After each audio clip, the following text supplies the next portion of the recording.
Welcome, my brother. Command & Conquer 3, Kane's Wrath features a lot more of what last year's Tiberium Wars offered. More is good, obviously, especially when the gameplay is as good as Command & Conquer 3's is. On the other hand, this expansion is a bit of a disappointment. It does have some good stuff in the way of new units and maps, and the sub-factions add some subtle changes to the formula. However, the Scattershot campaign isn't very good, and the added super units, while fun to play with, don't change the game in many meaningful ways. The campaign spans 13 missions, which is healthy for an RTS expansion, though you only get to play as Nod for the duration. It spans 3 acts and jumps around in the Command & Conquer timeline, so it all feels very jumbled. Once you get to the 3rd act, things start getting good, and then come to an unfulfilling end. To make matters worse, there is some weak acting in the live-action cutscenes. Joe Kukin is great as always, but Natasha Henstridge, who plays Alexa, is simply terrible. Cheesy acting is par for the course in a Command & Conquer game, but the cheese is way too overpowering here. If we don't stop it, we could very well lose our foothold in Africa.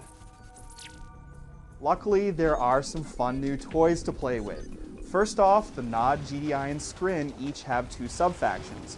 In some cases, they don't play that much differently from the main faction, or don't change things all that much. In others, there are some interesting differences. The Nod sub-faction called the Black Hand, for example, does not have any air units whatsoever.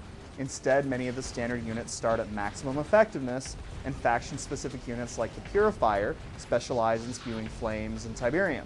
Some of the new units aren't limited to the sub-factions, though. One interesting case is with the Skrin Mechapede, which is available to basic Skrin as well as its 2 sub-factions. If you're a micromanagement-loving Skrin enthusiast, you'll love this unit, which lets you add 4 different types of pods to its body, making it possibly the most versatile unit in the entire game. There are also some super units to play around with. These units are the same for a main faction and its sub-faction. How much mileage you get out of them depends on how long you can drag out your skirmishes. If you're a traditional Command & Conquer rusher, they're not likely going to change the course of the battle. These units look like more powerful versions of other units. For example, the GDI Marv looks like an enormous mammoth tank. You can enhance the attacks of these large units by garrisoning troops in them. What enhancement you get depends on which troops you use, which is a nice way of making them flexible. There's a new mode called Global Conquest too, which is a turn-based offshoot that sends you off to build bases around the globe while conquering enemies and pulling cities into your sphere of influence. Each of the 3 factions you can play in this mode have different alternate victory conditions, which gives it some replay value, and it's put together well enough. But in the context of Command & Conquer, it feels a little out of place. It also seems a bit esoteric, and it doesn't have that addictive way of forcing you to make just one more turn that other turn-based games have. It's an interesting diversion, especially if you resolve conflicts by holding a real-time battle, but it's not very satisfying. You get more Command & Conquer 3 with Kane's Wrath. There are a lot more maps, some new units, and all the explosive, fast-paced gameplay you'd expect.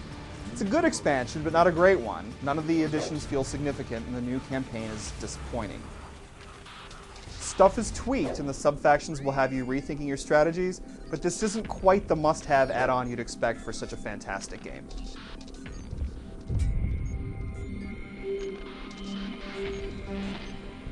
I must depart, my brother, but until we meet again, remember, peace through power.